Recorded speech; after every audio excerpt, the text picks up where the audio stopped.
Hi everyone, welcome back to another episode of the Fitness Education Series produced by the Australian Fitness Academy. It's like progressive overload for your brain. I'm your host, Tom Rock, and in today's episode, I'm going to talk about Coco Pops.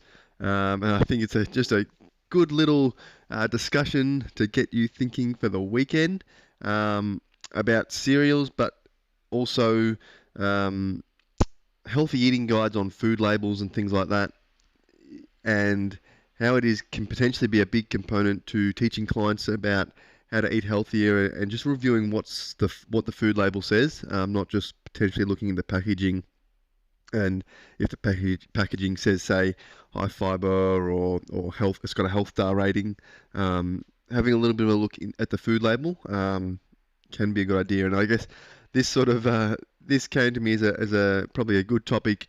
I think I was a few months ago, but I was just saw an ad on TV for Coco Pops, and this sort of whole, I guess more whole grain or multi-grain version of Coco Pops, still the Coco Pops brand, Kellogg's Coco Pops, with a 4-star health rating. So I just thought it was interesting. So I sort of had a little bit of a look at it. I think it's something to consider, that the health ratings aren't a rating in general. It's more across potentially that sort of product line or that type of product. But we're not going to go into the health star ratings completely. I think it's just having them on food boxes and processed foods and lots of different foods throughout the supermarket. It's important to understand what's actually in them, not just look at the health star rating.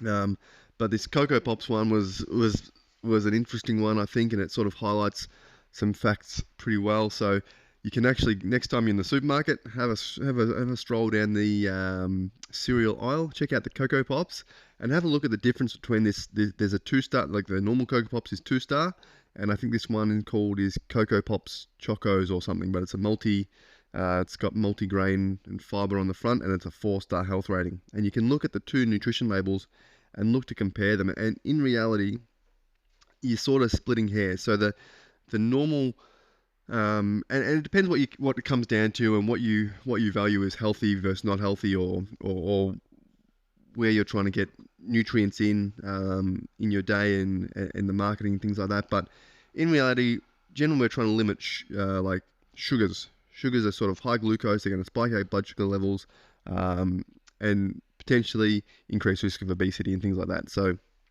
and they're not going to be filling for long. But Coco Pops are quite high in sugar. So if we look at the original Coco Pops, just the normal ones, 2-star health rating, 9.7 grams of sugar per serving. And they've got a serving size as 30 grams, or I think it's 2/3 of a cup potentially. I might be wrong on that. It might be, 2/3 of a cup. But it's 30 grams, so which is not a lot of Coco Pops. So you might find if you're not measuring or weighing your Coco Pops, you're probably eating more than that. And on the label it does say that's 11% of recommended daily intake. However, that's based on an average adult diet, not in a children's diet. So if a child is eating this, it's probably a higher percentage of their sugar intake is gone in that breakfast. So that's something to consider too. If it's not you eating it, if it's a child or adolescent even, their energy needs are going to be different, energy requirements are going to be different, so that is not going to be an accurate percentage of what they need in their day.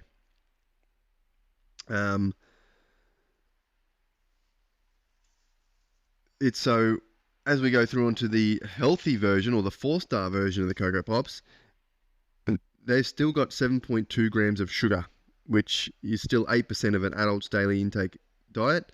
So it's still very high in sugar, still the same amount of kilojoules per serve, so the 30-gram serve.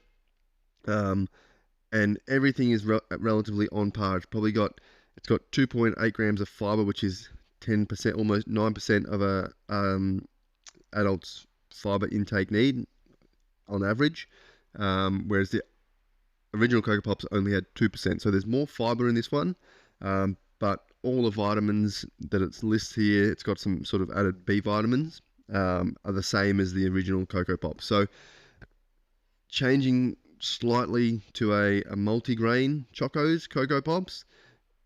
Would go from a 2-star to a 4-star, but it's probably still not a great breakfast option in terms of it's going to be quite high sugar and not very filling for a long period of time potentially, and probably doesn't provide a whole lot of real whole nutrient dense food. So just an interesting one to think about in terms of if you're looking at food labels.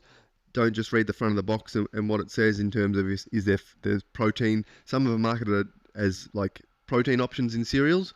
Check how much protein it actually talks about as high protein, because there's certain levels of protein needs to be before they can put that in the box, but it doesn't mean it's relatively high if we're trying to increase protein intake, for example. But something that's important, I think, is to look at. So you can't just be like, oh, a 4-star on the health ratings. These Coco Pops Chocos are good for me. Have a little bit of a look into it. What do they actually provide you? How much kilojoules is in it? What's the serving size?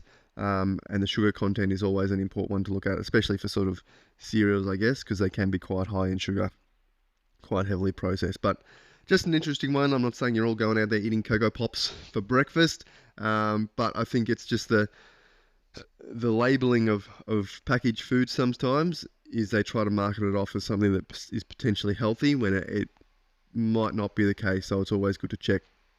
But I think breakfast is another good topic that I could look to cover in future, and I'd love to get your ideas on what you have for breakfast, some ideas on nutritious, healthy breakfast. I think breakfast is probably the one of the tougher meals of the day to eat something nutritious and healthy consistently, because we're generally short on time for breakfast. So if you've got any really good, quick go-to breakfast options that are nutritious that you've sort of you work into your daily routine, love to hear them so we can share some good breakfast options that are different to sort of Coco Pops and maybe do utilize more whole foods rather than going down the cereals and the processed foods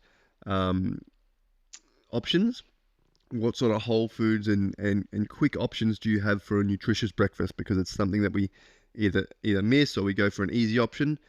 So sometimes having these quick breakfast options are good. So if that's something you're interested in, let me know. Or if you've got any ideas, definitely send them through so I can share them around and share everyone a good not recommendations, but good examples of things that they could eat for breakfast that are sort of healthy whole foods and are quite nutritious.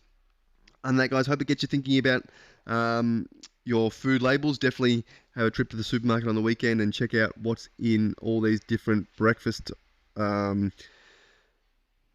cereals, just as an example, but you can go into muesli bars, all sorts of things. Look at the health star rating. How does it compare to the ones that aren't potentially as healthy? Is there much difference? Really interesting stuff to look at. Anyway, hope you enjoyed my thoughts on that, guys. If you have any questions or topics you would like me to cover, send an email to tom@afa.com.au, and I'm more than happy to cover any topics you would like to hear. Thanks.